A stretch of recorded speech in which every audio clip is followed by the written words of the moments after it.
नमस्ते दोस्तों, स्वागत है आप सभी का दो धाम यात्रा के दूसरे एपिसोड में। कल हम हरिद्वार की मशहूर गंगा आरती अटेंड करने गए थे और आज हम आपको ले जा रहे हैं सतयुग के उस पावन जगह पर जहां मां सती ने जन्म लिया था। वहीं से फिर हम निकल जाएंगे हरिद्वार के 3 सिद्ध पीठ के लिए और फाइनली हम अपना डे एंड करेंगे गुप्त काशी में। और यहाँ पहुँचने के लिए जो रास्ता है वो भारत के मशहूर देवप्रयाग से होते हुए जाता है। यहाँ पर अलकनंदा और भागीरथी नदी मिलती है, तो ये वीडियो एंड तक देखना क्योंकि जो गुप्त काशी का रास्ता है वो आपका दिल दहला देगा। तो चलिए हम हमारा ब्लॉग शुरू करते हैं। गुड मॉर्निंग एवरीवन, और अभी हम जा रहे हैं प्रजापति दक्ष मंदिर और अभी सुबह के बज रहे 5:30। 5:30 इतने जल्दी? हाँ, 5:30 हो रहे हैं। सुनील भैया को बहुत टाइम लगा नहाने में, अभी भी रेडी नहीं। हम लोग 4 बजे से 3 जन नहा लिया और ये 2 लोग को लग रहा है कि 5:30 हो रहा है। दक्षेश्वर महादेव वही जगह है जहाँ माँ सती ने जन्म लिया था और वही अपनी जान त्याग भी दी थी। शिव जी को पाने के लिए माँ पार्वती ने सती माँ के रूप में अनेक वर्षों तक कड़ी तपस्या की। ये बस तपस्या ही नहीं थी बल्कि अपने प्यार को पाने के लिए एक लंबी यात्रा थी, एक ऐसी यात्रा जिसमें माँ सती ने लगभग अपना सब कुछ खो दिया था। सती माता के पिता प्रजापति दक्ष शुरू से ही उनके विवाह के विरुद्ध थे। एक दिन प्रजापति दक्ष ने एक विशेष यज्ञ का आयोजन किया जिसमें उन्होंने सभी देवताओं को बुलाया पर शिव जी को नहीं बुलाया। यह बात जान के सती माँ बहुत उदास हुई, पर उन्हें लगा हो सकता है प्रजापति दक्ष उन्हें बुलाना भूल गए हो, और वो बिना कुछ सोचे समझे यज्ञ स्थल पर पहुंच गई। जब उन्होंने देखा कि प्रजापति दक्ष शिव जी का मजाक उड़ा रहे तो उन्हें बहुत बुरा और अपमानित फील हुआ। यह अपमान क्रोध में बदल गया और उन्होंने अपनी जान अग्नि में त्याग दी। सती माँ का यह त्याग हमें ये सिखाता है कि कभी कभी प्रेम और भक्ति के लिए हमें हमारा बलिदान भी देना पड़ता है। तो अभी हम सती जी के जन्म स्थान से निकल चुके हैं और हमें बहुत अच्छा लगा सुबह सुबह महादेव सती माता का दर्शन करके। और अभी हम लोग सब चंडी देवी जा रहे हैं।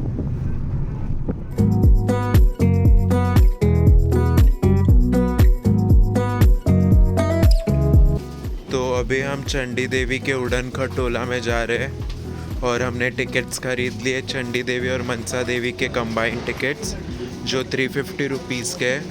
अगर आप बस चंडी देवी का उड़न खटोला यूज़ करना चाहते हो तो वो 220 रुपीज़ का है।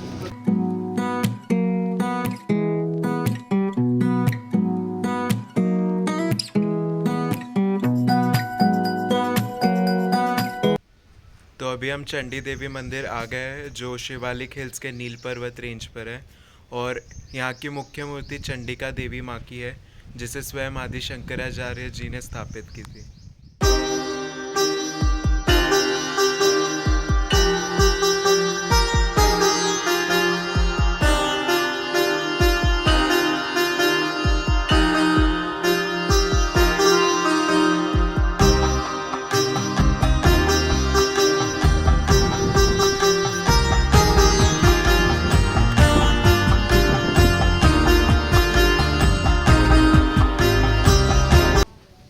और जैसा कि आप लोग देख सकते हैं कि हमें यहाँ से पूरा हरिद्वार अच्छे से दिखता है और यहाँ के ऑपोजिट साइड में ही है मनसा देवी का मंदिर।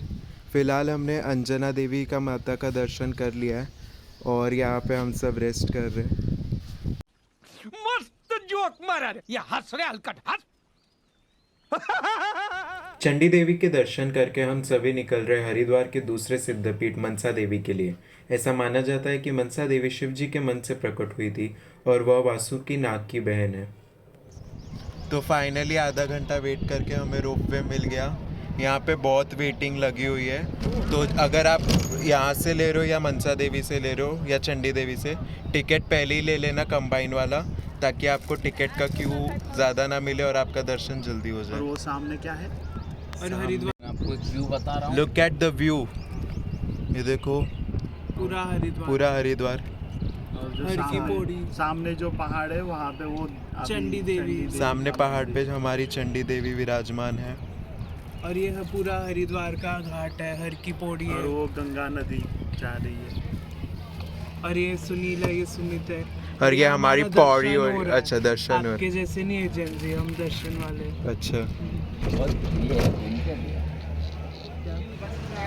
तो हमने अभी मनसी देवी का दर्शन कर लिया है और अब हम माया देवी जा रहे हैं। ऐसा बोला जाता है कि यहाँ पे सती जी का दिल और नेवल गिरा था और ये हरिद्वार के सिद्ध पीठ में से एक है।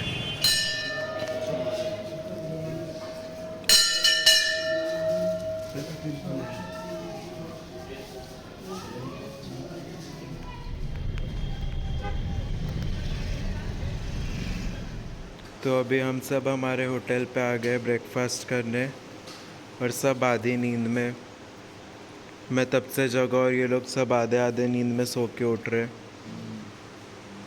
और इसके बाद हम जा रहे हैं गुप्त काशी वाया देवप्रयाग और हमारा लंच भी आ गया है, छोले भटूरे और पोहा। और हमें अभी पता चल रहा है यहाँ पे जिम और स्विमिंग पूल भी है। तो अभी हम हमारे होटल से निकल गए और अब हम गुप्त काशी जा रहे हैं। बीच में हम देवप्रयाग भी रुकेंगे जहाँ पे 2 नदियाँ मिलती हैं और गंगा नदी बनती है। तो आप सब तैयार हो? तैयार? आप लोग को पूछ रहा हूँ। अरे भाई भाई समझ के बोल रहा हूँ यार, बुरा लगता है भाई, आप लोग भी जानते हो यार। यस, गणपति बाप्पा मोरया, हर महादेव। गंगे बोलना था। तो चलिए चलते।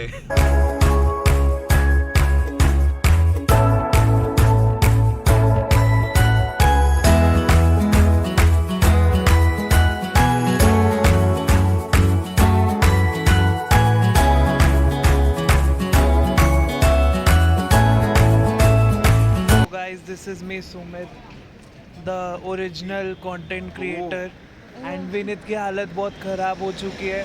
उसको ऋषिकेश के टर्न्स में उल्टी पोटी सब हो रही है। कैसा एक्सपीरियंस रहा आपका? कैसा एक्सपीरियंस रहा आपका अभी? मेरा कंधा दुख रहा है संकेत का वजन झेल झेल के। It was a roller coaster और राइड। उसके ऊपर सुमित का वजन आ रहा था। कुछ भी मेरा नहीं। 2 लोगों का वजन। सुनील बस हैंड ब्रेक लेके बैठे हुए हैं। अरे मेरे को तो डर लग रहा है, ये हैंड ब्रेक खींचना दे। आप हैंड ब्रेक पकड़ के मत बैठो करो। तो आप लोग देख ही रहे हम लोग कितना एंजॉय कर रहे हैं और साथ ही साथ ये थ्रिलिंग जर्नी है। सो बने रहिए हमारे साथ। मेरे हिसाब से पूरे व्लॉग में मैं खा ही रही हूँ।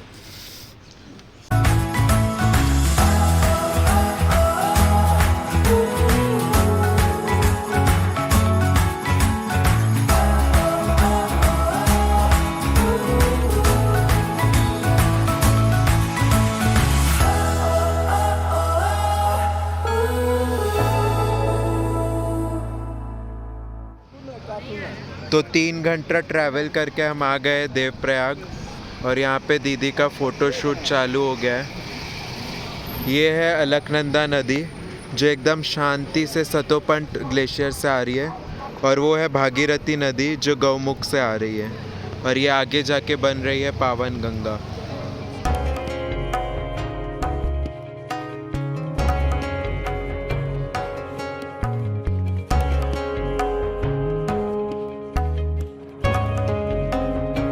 देवप्रयाग का रोमांचक व्यू देखने के बाद हम सब निकल गए गुप्त काशी, जहाँ से हम हमारी केदारनाथ की जर्नी शुरू करेंगे।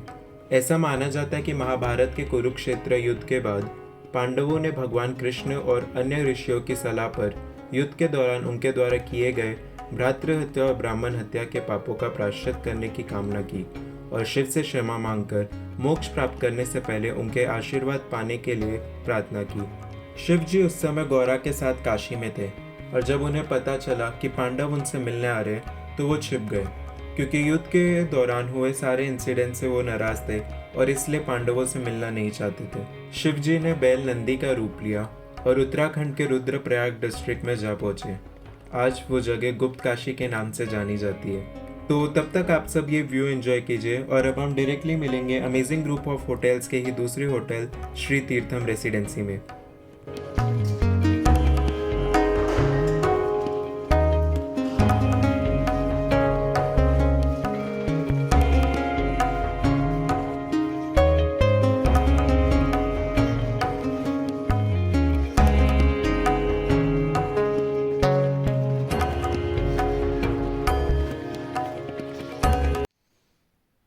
तो finally after 10 hours of journey हम आ गए तीर्थम रेसिडेंसी, जो अमेजिंग ग्रुप ऑफ होटल्स का ही दूसरा प्रॉपर्टी है।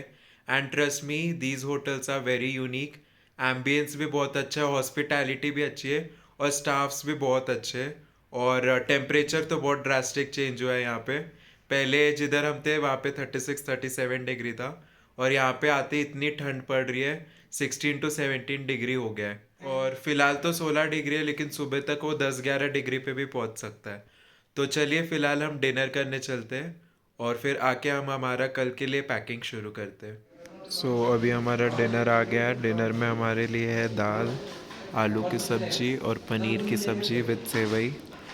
और वहाँ पे भैया दीदी लोग वेट कर रहे सेवई का आने का। हम सब डिनर करके आ गए और अभी फ़िलहाल रात के 10 बज रहे और अभी हम हमारा पैकिंग शुरू करते हैं क्योंकि हमें 3 बजे यहाँ से निकलना है। हमने जितने भी लोगों से यहाँ पूछा और रिसेंट वीडियोस जो हमने देखे उसमें सबने यही सजेस्ट किया कि हम जल्द से जल्द यहाँ से निकल जाए ताकि आगे हमें ट्रैफिक ना मिले। तो हम भी यहाँ से 3 बजे निकल जाएंगे। फ़िलहाल हम यहाँ के लिए पैकिंग शुरू करते हैं। With this, we come to the end of the second episode of Dodham Yatra series. I hope you enjoyed watching this video. Stay tuned for episode 3 क्योंकि हम फाइनली हमारी जर्नी शुरू करेंगे केदारनाथ के लिए और उसमें मैं आपको ये भी बताऊंगा कि आखिर पांडवों को शिव जी मिले या नहीं। So don't forget to like, comment and share this video and channel को सब्सक्राइब करना तो बिल्कुल मत भूलना। Till then, let's buzz around.